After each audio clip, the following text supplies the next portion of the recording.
Le Seigneur soit avec vous. Et avec votre esprit. Évangile de Jésus-Christ selon saint Jean. Gloire à toi, Seigneur. À l'heure où Jésus passait de ce monde à son Père, il leva les yeux au ciel et pria ainsi. Père, l'heure est venue.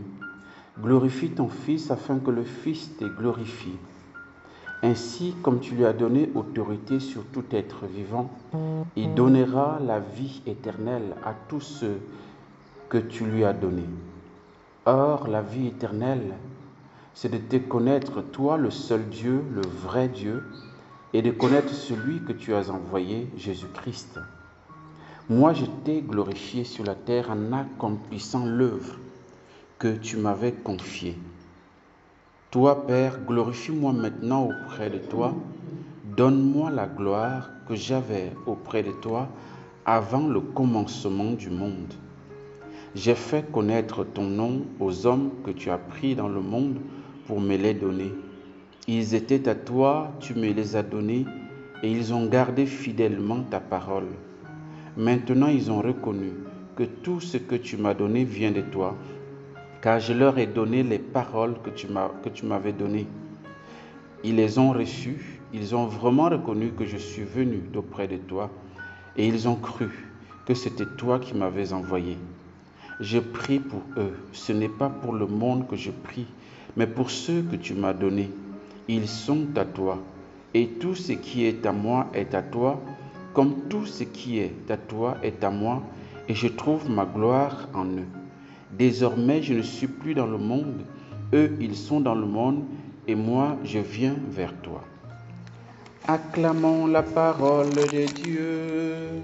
Louange à toi, Seigneur Jésus.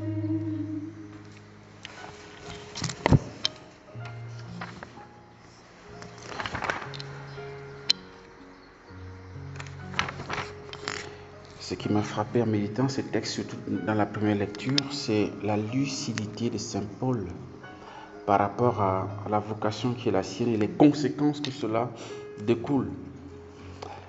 C'est frappant de se rendre compte que Paul, qui est un grand apôtre, qui évangélise un peu partout, là, il est en train de partir pour Jérusalem, contraint par l'Esprit, comme il le dit lui-même, et il est à Milet, il fait appel aux anciens de l'église d'Éphèse qu'il a institué pour qu'ils viennent, pour qu'ils leur disent au revoir, parce qu'il a le sentiment qu'ils ne vont plus revoir son visage. Et quand ils viennent, donc, il leur rappelle qu'il a été au milieu d'eux, quelqu'un qui s'est donné sans compter, sans attendre d'autres récompenses, que c'est vraiment de sa mission, que d'être heureux de remplir sa mission. Et il rappelle qu'il a connu beaucoup de persécutions à travers son ministère, dans son ministère, mais son souci était de pouvoir amener les Juifs, comme les païens, à se convertir à Dieu en croyant en Jésus. Et il va dire une chose qui va me marquer, il dit « Et maintenant me voici contraint par l'Esprit de me rendre à Jérusalem sans savoir ce que je vais y trouver. »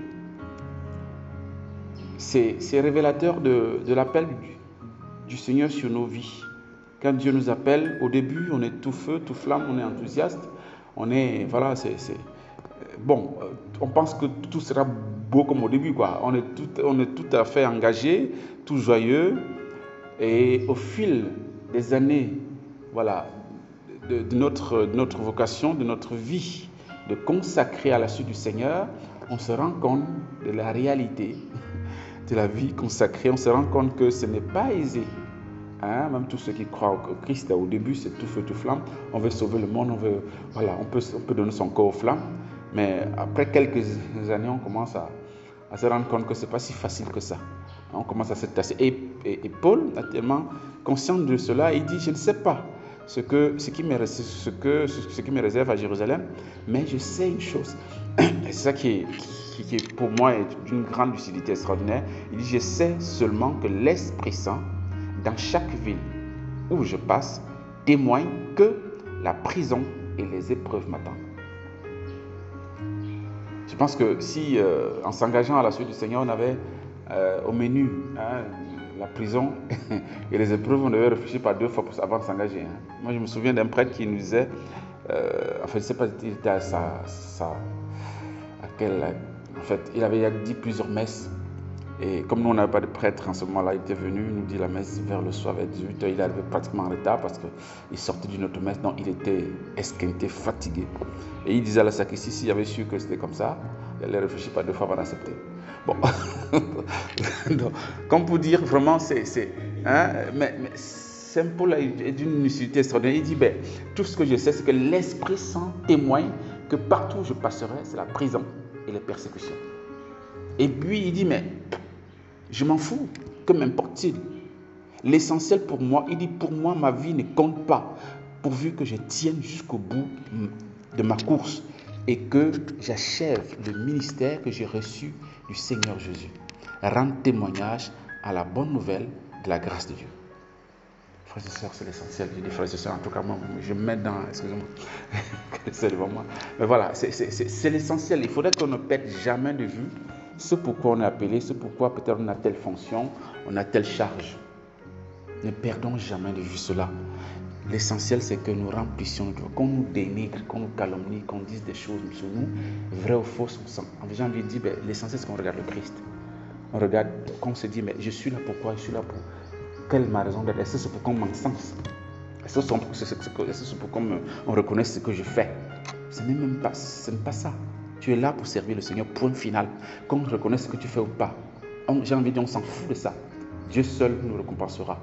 Voilà. Et donc, nous devons veiller à ce que nous soyons fidèles à notre mission. Et Saint Paul fait exactement comme le Christ, son maître. Puisque le Christ va dire dans ce que nous avons entendu dans cette grande prière sacerdotale du Christ dans Jean 17, verset 4, il dit, moi, je t'ai glorifié sur la terre en accomplissant l'œuvre que tu m'avais confiée. Oui, ça a été mon souci. Toi, Père, glorifie-moi maintenant auprès de toi. Donne-moi la gloire que j'avais. Autrement dit, comme j'ai fini ma mission, maintenant je peux reprendre ma place auprès de toi. Mon bonheur, ce n'est pas ce que les gens pensent de moi. C'est que j'ai accompli ce que j'avais accompli jusqu'au bout. Maintenant, je peux partir en paix. Je peux mourir en paix parce qu'il s'agit de la gloire. Et la gloire ici, selon Saint Jean, ça se manifeste sur la croix. C'est le don de Christ sur la croix. Demandons cette grâce au Seigneur, la grâce, la fidélité à notre mission, à notre appel. Que ça ne soit pas bouleversé par les contingences, les accidents, par les persécutions que nous pouvons rencontrer, qui sont inévitables dans tous les cas. Donc, il faut les intégrer. Mais sachant que ce n'est pas ça qui doit nous arrêter, nous sommes appelés par le Christ pour le servir et le servir jusqu'au bout. Amen.